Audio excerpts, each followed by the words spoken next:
Shalom, selamat pagi Bapak Ibu serta saudara yang terkasih dalam Tuhan. Kembali lagi dalam Sekar, semakin dekat Kristus. Pada hari ini kita akan merenungkan satu firman Tuhan. Tapi sebelum itu, mari kita bersatu dalam doa. Tuhan Allah Bapa kami yang bertata dalam kerajaan surga, terima kasih Tuhan atas kesempatan Tuhan kami boleh bangun Tuhan pada pagi hari ini untuk melakukan aktivitas kami. Tuhan, sebentar kami ingin mendengarkan sebagian daripada firman-Mu. Kiranya firman-Mu ini dapat menguatkan dan meneguhkan iman kami di dalam Engkau. Tuhan, kami juga menyerahkan aktivitas kami ke dalam tangan Tuhan. Hanya dalam nama Tuhan Yesus Kristus kami sudah berdoa dan mengucap syukur. Haleluya, amin. Bapak Ibu serta saudara yang terkasih dalam Tuhan, tema kita pada hari ini adalah kuat di saat susah. Mari kita buka Alkitab kita yang terdapat dalam 2 Korintus pasal 4 ayat yang ke-8 sampai ayat yang ke-11. 2 Korintus pasal 4 ayat yang ke-8 sampai ayat yang ke-11. Dalam segala hal kami ditindas, namun tidak terjepit. Kami habis akal, namun tidak putus asa. Kami dianiaya, namun tidak ditinggalkan sendirian. Kami dihempaskan, namun tidak dibinasakan. Kami senantiasa membawa kematian Yesus di dalam tubuh kami, supaya kehidupan Yesus juga menjadi nyata dalam tubuh kami. Sebab kami yang masih hidup ini terus-menerus diserahkan kepada maut karena Yesus, supaya juga hidup Yesus menjadi nyata dalam tubuh kami yang fana ini. Amin. Sejauh bacaan Alkitab kita pada hari ini, Bapak Ibu serta saudara yang terkasih dalam Tuhan, baru-baru ini saya menonton sebuah film yang berjudul I Am a Bolt. Film ini menyajikan bagaimana kehidupan dari seorang atlet yang bernama Usain Bolt. Beliau merupakan seorang pelari legenda yang berhasil memenangkan banyak sekali olimpiade. Bapak Ibu, tentu dalam menjadi juara olimpiade ini tentu adanya usaha dan kerja keras untuk berlatih menjadi seorang yang kuat. Tentu itu bukanlah hal yang mudah. Untuk menjadi seorang pelari yang ingin juara, tentu harus memiliki fisik yang kuat. Untuk menjadi kuat ini, dia harus berlatih dengan keras. Tentu dia harus meninggalkan kehidupannya yang bisa dibilang harus menderita sekarang ini, karena tidak harus mengkonsumsi makanan-makanan yang banyak mengandung protein, atau juga meninggalkan minuman atau makanan yang dia sukai. Atau juga di saat orang lain tidur gitu, seorang atlet harus bangun pagi, harus berlatih agar fisiknya dapat menjadi kuat. Dan juga dia harus mendisiplinkan dirinya dan ada waktu untuk berlatih dan juga ada waktu untuk beristirahat. Bapak Ibu serta saudara yang terkasih dalam Tuhan, demikian jugalah dalam hidup kita perlu dilatih untuk menjadi kuat. Tidak ada kekuatan apalagi juara tanpa adanya latihan. Jika orang sakit saja disembuhkan gitu ya, dia akan menghargai apa itu sehat. Atau orang yang pernah jatuh dalam usaha akan lebih menghargai apa itu sukses. Demikian juga dalam hidup orang percaya. Dalam hidup ini Tuhan akan membawa kita melewati berbagai situasi. Kadang situasinya menyenangkan, namun kadangkala kita juga dibawa pada situasi yang tampaknya tanpa harapan. Tugas kita bukan untuk menghindari berbagai situasi yang sulit ini, karena itu adalah hal yang mustahil, Bapak Ibu. Bapak Ibu serta saudara yang terkasih dalam Tuhan, dalam pasal pertama Paulus membuka suratnya bukan dengan pujian kepada jemaat Korintus tentang apa yang sudah mereka lakukan, tetapi Paulus memulai dengan memuji nama Tuhan yang sudah menghiburnya dalam tengah-tengah penderitaan dan kesengsaraannya.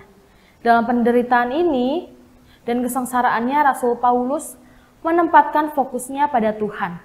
Kita akan melihat bersama-sama di dalam pasal yang pertama bahwa dikatakan Paulus berkata, Bapa yang penuh belas kasih dan Allah sumber segala penghibur, yang menghibur kami dan dalam segala penderitaan kami, dan sebagai Allah yang membangkitkan orang mati. Bapak Ibu serta saudara yang terkasih dalam Tuhan, jemaat Korintus sedang berada di bawah ajaran palsu, di mana mereka meremehkan akan identitas dan pengajaran Paulus. Bahkan mereka meremehkan mengenai pribadi Allah yang disampaikannya. Mereka mulai mempertanyakan, apakah penderitaan Paulus ini berarti bahwa Allah tidak berkenan kepadanya dan mungkin ia bukan seorang rasul yang sejati.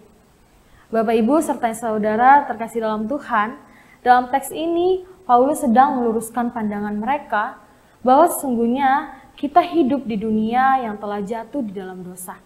Itulah sebabnya penderitaan tidak dapat dihindarkan dalam hidup ini. Walau demikian, orang-orang Kristen yang memiliki hubungan pribadi dengan Tuhan melalui iman kepada Tuhan Yesus tidak pernah menghadapi penderitaan sendirian. Meskipun jatuh, tetapi tidak sampai tergeletak.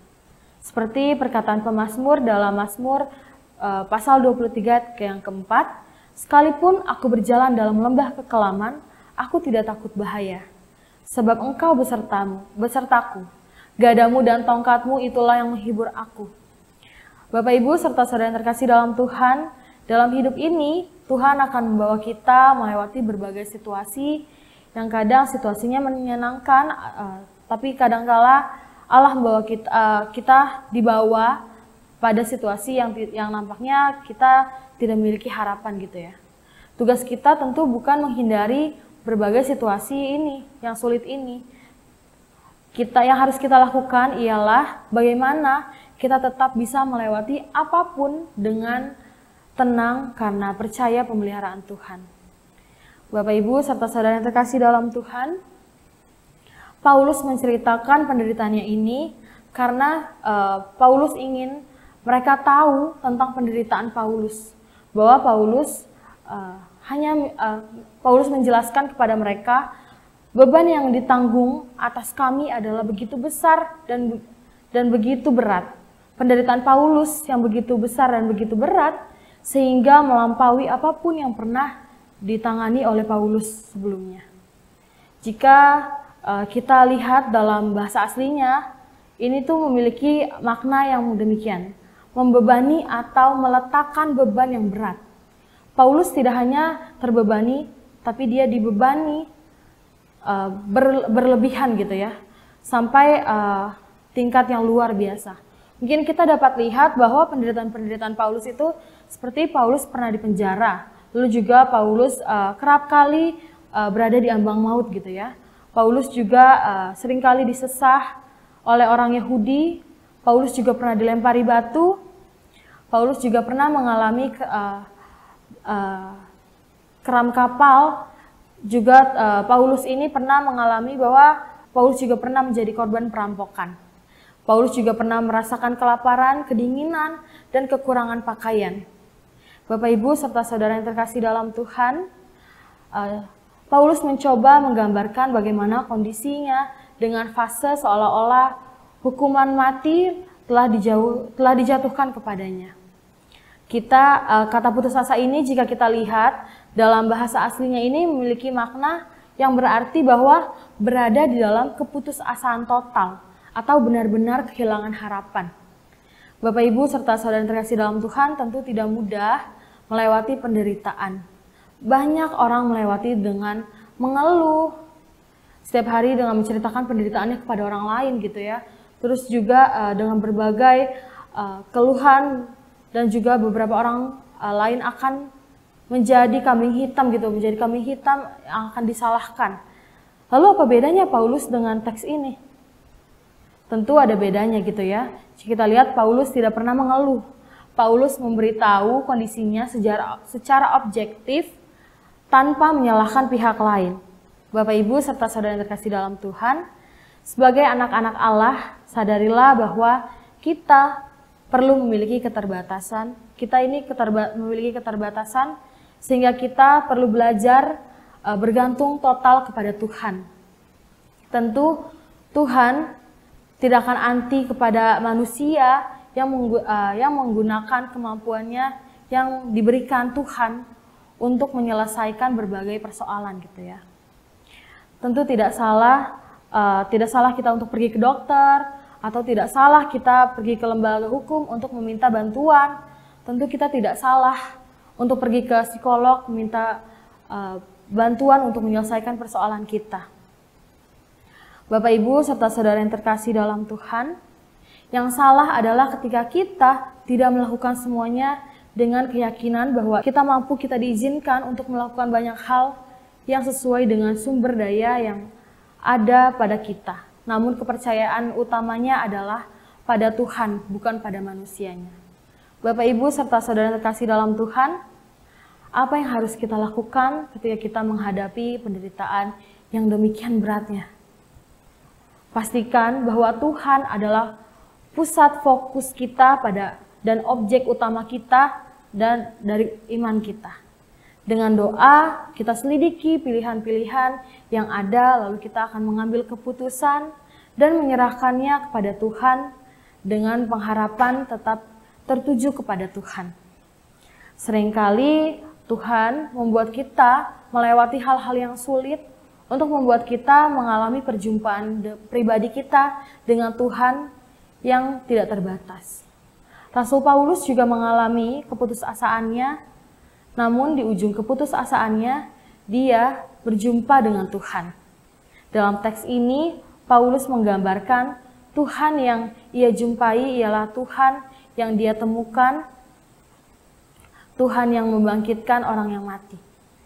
Kata ini itu memiliki arti, memiliki makna bahwa sangat berat atau sangat mengerikan.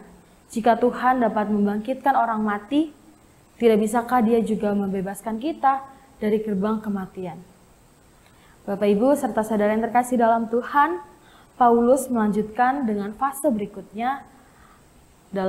Kepadanya kami menaruh harapan kami bahwa Ia akan menyelamatkan kami lagi.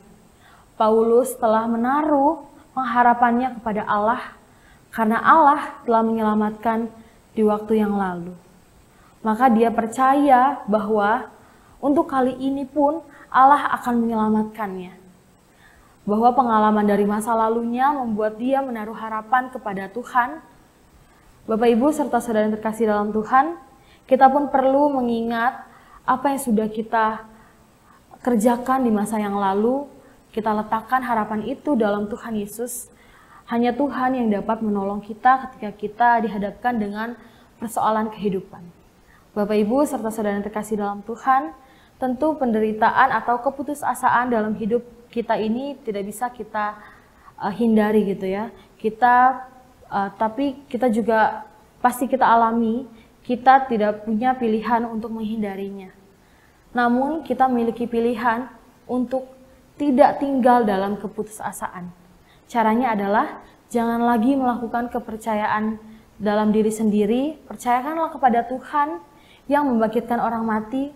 Jika orang mati saja dibangkitkan, maka Dia pun sanggup memberikan kekuatan bagi kita, bagi saya dan saudara. Bapak Ibu serta saudara yang terkasih dalam Tuhan, dalam proses perjalanan spiritual ini, Tuhan ingin kita berinteraksi dengan saudara-saudara seiman kita, sharing, masuklah dalam pergumulan atau juga pergumulan bersama dan menyaksikanlah kekuatan dan kekuasaan Allah dalam perjalanan kita masing-masing.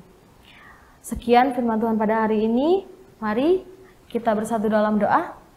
Tuhan Allah Bapa kami yang bertata dalam kerajaan surga, terima kasih Tuhan atas kesempatan Tuhan kami telah mendengarkan sebagian daripada firman-Mu Tuhan, bahwa kami harus menaruh harapan kami dalam Engkau Tuhan. Kami juga mau menyerahkan aktivitas kami selanjutnya ke dalam tangan Tuhan, waktu kami juga kami serahkan ke dalam tangan Tuhan.